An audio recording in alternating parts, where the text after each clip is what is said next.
आज धरती पर इंसानों की आबादी 8 अरब से भी ज्यादा है, जो तेजी से बढ़ रही है। लेकिन मैं अगर आपसे कहूं कि एक समय ऐसा भी था जब धरती से इंसानों का नामो निशान ही मिटने वाला था। दरअसल ईस्ट चाइना नॉर्मल यूनिवर्सिटी ने एक मॉडल तैयार किया है जिसके जरिए मॉडर्न जीन जीनियोलॉजी की स्टडी की जा सकती है।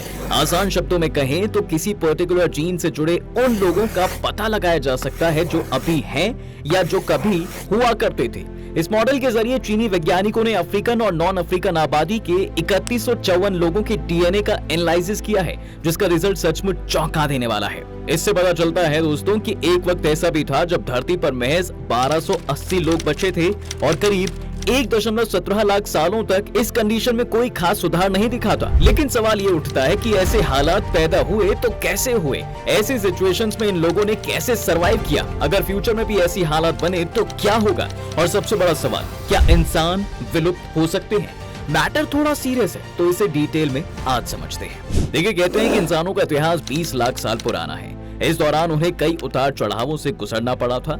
जनसंख्या में कई उतार चढ़ाव देखे। वहीं अगर हाल ही की बात की जाए तो एक आंकड़े के अनुसार दुनिया भर में हर रोज 3.5 लाख बच्चे पैदा होते हैं और हर 20 मिनट में करीब 3000। इस वजह से 1960 में दुनिया की आबादी जो 3 अरब थी वो अगले 40 साल में दोगुनी यानी 6 अरब हो गई थी, जो अब 8 अरब का आंकड़ा पार कर चुकी है। स्पेशलिस्ट के अकॉर्डिंग 15 नवंबर 2022 को दुनिया में 800 करोड़वें बच्चे का जन्म हुआ था। वहीं अगर भारत की बात की जाए तो भारत में हर साल करीब 2.5 करोड़ बच्चों का जन्म होता है। वहीं सबसे ज्यादा आबादी वाले चीन में लगभग इसके आधे।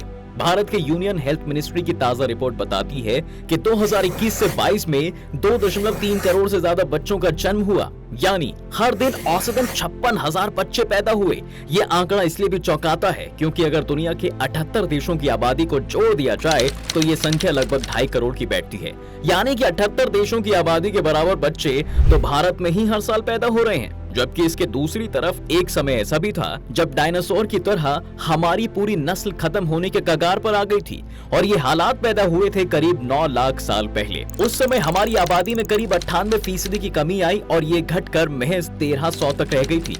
ये खतरनाक सिचुएशन करीब 1 लाख साल तक बनी रही, यानी इस दौरान हमारी संख्या में कोई खास इजाफा नहीं हुआ। ये conclusion Shanghai institute of nutrition and health के रिसर्चर हैपिंग ली और उनके कलीग ने 3154 लोगों के जीनोमिक्स विश्लेषण यानी जीनोमिक्स एनालिसिस से निकाला है। साइंटिस्टों की माने तो ये सीरियस इवोल्यूशनरी क्राइसिस था और इससे हमारी नस्ल का नामो निशान मिटने वाला था। इस हालात को हम जानवरों की कई दूसरी प्रजातियों से समझ सकते हैं जो आज विलुप्त होने के कगार पर हैं। हालांकि इंसान खुशनसीब रहे, वो न सिर्फ अपनी नस्ल को बचाने में कामयाब रहे बल्कि उसने डेवलपमेंट के मामले में बाकी सभी प्रजातियों को बेहद पीछे छोड़ दिया। लेकिन इन सभी रिजल्ट्स के बाद कई सारे सवाल दिमाग में आते हैं, जैसे कि ये लोग किन जगहों पर रहे, कैसे उनकी जान चली गई, या उस समय के इंसानों ने किस तरह से चुनौतियों का सामना किया, वगैरह वगैरह। हालांकि इस बारे में एब्सोल्युटली कुछ नहीं कहा जा सकता, लेकिन साइंटिस्ट कुछ कारण बताते हैं जिनकी वजह से इंसानों की नस्ल खतरे में पड़ी होगी। इसका सबसे बड़ा कारण हो सकता है क्लाइमेट चेंज, क्योंकि धरती पर पहले ऐसा टेम्परेचर नहीं था जैसा अब है।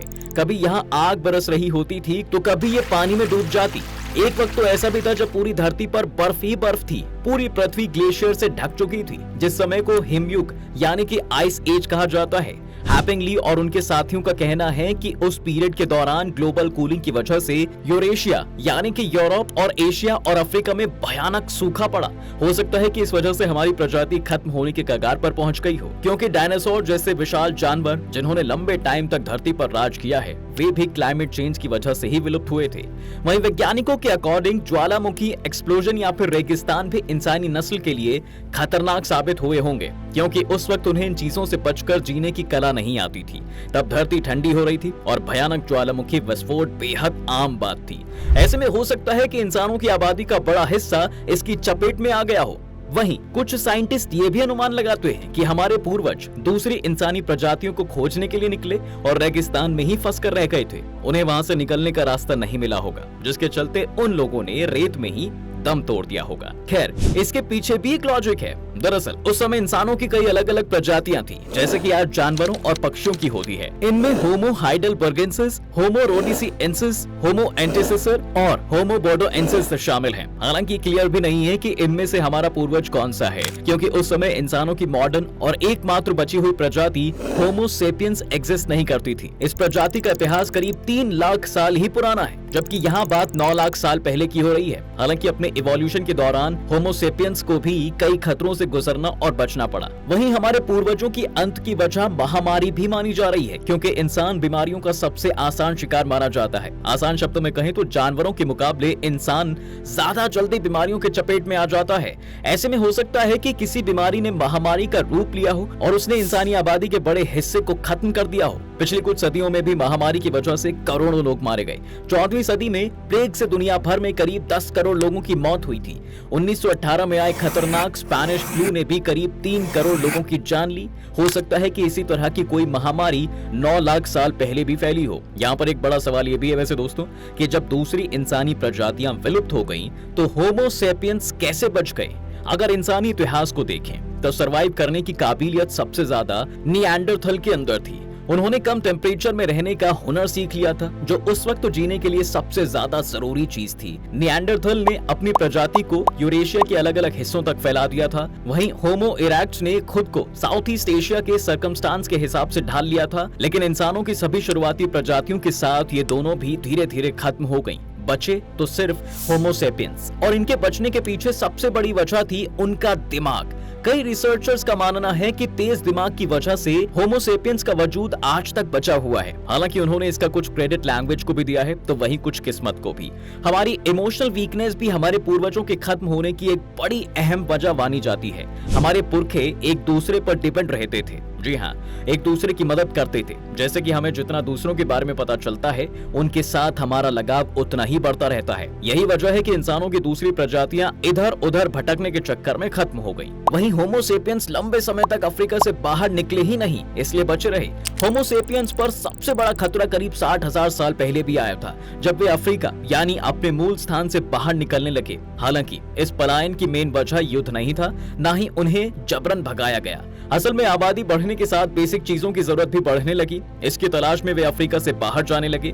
इससे होमो सेपियंस के लिए भी वहां खतरा पैदा हुआ, जिससे दूसरी प्रजातियां खत्म हुई थी। लेकिन होमो सेपियंस ने अपना घर यानी ओरिजिनल रेजिडेंस तभी छोड़ा जब वे इसके लिए पूरी तरह तैयार हो गए, और जब उन्हें इसकी जरूरत महसूस हुई।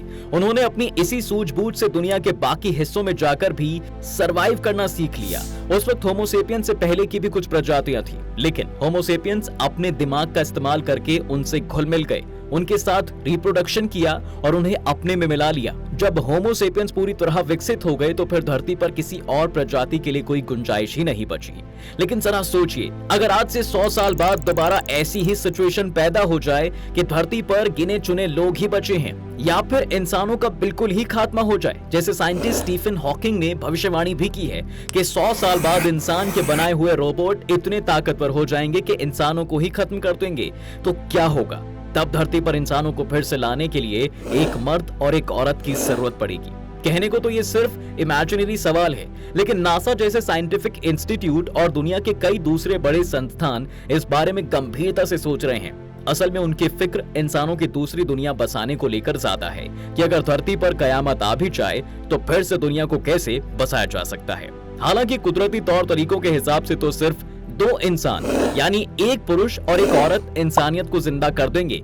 लेकिन जरा सोचिए, इनकी अगली पीढ़ी में जो बच्चे होंगे वो भाई बहन होंगे, जिनके आपसी रिलेशन से ही अगली पीढ़ी हो सकेगी। ऐसे में इनके बच्चों में एक ही परिवार के गुण, बीमारियां और कमियां होंगी। मशहूर साइकोलॉजिस्ट सिगमंड फ्रायड कहते थे कि समाज के लिए सबसे खराब जो 2 बातें हैं, उनमें से एक है अपने माँ बाप का कत्ल और दूसरा परिवार के लोगों के बीच जिस्मानी ताल्लुकात यानी सेक्सुअल रिलेशन। समाज के लिए तो ये खराब है ही, साथ ही साथ वैज्ञानिक नजरिए से भी गलत है। जैसे अगर एक ही परिवार के लोगों के बीच रिलेशन होंगे तो जो जेनेटिक बीमारियां हैं उनका असर पीढ़ी दर पीढ़ी बढ़ता जाएगा। इस बात को प्रूव करने के लिए यूरोप के देश चेकोस्लोवाकिया में एक सर्वे किया गया था, जिसमें 1933 से 1970 के बीच पैदा हुए बच्चे शामिल थे।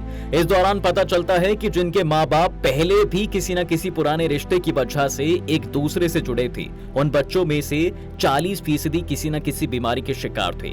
जिनमें से 14% लोगों की कम उम्र में ही मौत हो गई।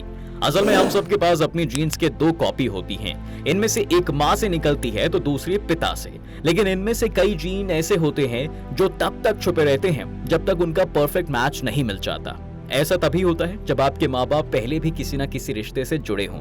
ये खुफिया जीन पीढ़ी दर पीढ़ी छुपते छुपाते आने वाली नस्लों में ट्रांसफर होती हैं। जैसे ही इनका परफेक्ट मैच मिलता है, ये जाग जाते हैं। आसान शब्दों में कहें तो जब आपके माँ और बाप दोनों में सेम जीन हो, यानी कई पीढ़ियों से पुराना ही सही, लेकिन उनका खून का रिश्ता हो, तो उनकी बीमारियां भी सेम होंगी। तो उनके बच्चे में एक ही बीमारी के डबल सिम्टम्स जाएंगे जो ज्यादा खतरनाक होंगे। वहीं पेरेंट्स अगर अलग अलग जीन के होंगे तो बच्चे पर बीमारियों का इतना असर नहीं पड़ेगा। कलर ब्लाइंडनेस की बीमारी को ही ले लीजिए। आज की तारीख में हर 33,000 में से एक इंसान इस बीमारी का शिकार है। हालांकि ये संख्या बेहद कम है, लेकिन वेस्टर्न पैसिफिक ओशन में स्थित एक छोटे से द्वीप पिंगलैब का ये हाल इससे ठीक उलट है। जी हाँ, दरअसल यहाँ 18वीं सदी में भयानक समुद्री तूफान आया था, जिसकी वजह से द्वीप में रहने वाले 20 लोगों के सिवा बाकी सभी मारे गए। इन 20 लोगों में से एक को कलर ब्लाइंडनेस की बीमारी थी। पीढ़ी दर पीढ़ी इनके आपसी रिलेशंस का नतीजा ये हुआ कि आज इस द्वीप पर रहने वाला हर 10वां आदमी इस बीमारी का शिकार है। वैज्ञानिक इस बात को लेकर फिक्रमंद हैं कि धरती पर अगर ऐसा ही कोई तूफान आ जाए जिसमें सिर्फ 2 ही लोग बचें, उनमें से किसी एक में ऐसे ही बीमारी के जीन हुए, तो होगा ये कि आगे चलकर कई लोग इस बीमारी के शिकार होंगे। यानी अगर इंसान तूफान से बच भी गए तो ये बीमारी पूरी प्रजाति को खत्म कर सकती है। हालांकि ऐसे आखिरी जोड़े की कई संतानें सेहतमंद भी होंगी, लेकिन बीमारी वाले लोगों के बीच अगर पीढ़ी दर पीढ़ी रिश्तेदारियां होती रहीं तो बीमारियां भी ट्रांसफर होती रहेंगी। स्पेन का हैब्सबर्ग राज परिवार इसकी सबसे अच्छी मिसाल है। इस परिवार का आखिरी राजा, जिसका नाम था चार्ल्स द्वितीय,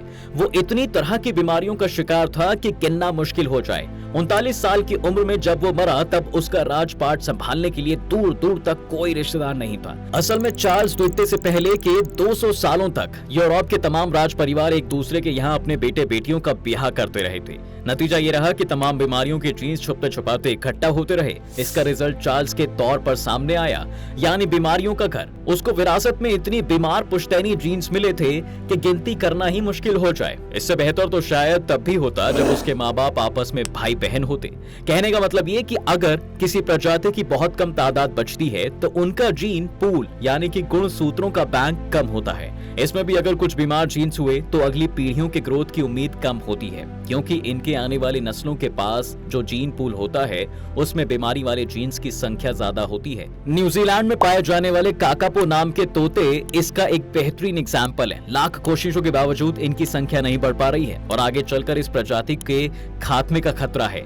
वजह यही है कि इनकी संख्या बेहद कम है, जीन पूल छोटा है। ऐसे में अगली पीढ़ियों में बीमारियां ट्रांसफर होती जाती हैं।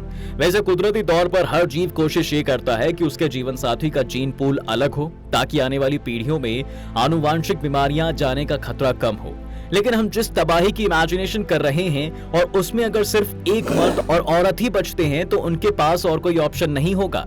हालांकि वैज्ञानिक ये भी कहते हैं कि पीढ़ी दर पीढ़ी तमाम जीव नेचुरल चेंजेस के लिए खुद को तैयार करते हैं, उसके हिसाब से नए रंग ढंग सीखते हैं, नए गुण स्टोर करते हैं। ऐसे में जेनेटिक बीमारियों का खतरा कम होता जाता है। हालांकि कई बीमारियां ज्यादा खतरनाक होती हैं, जो माता पिता में से किसी एक को भी हो तो भी बच्चे पर उतना ही असर डालती हैं, जैसे शुगर या एड्स।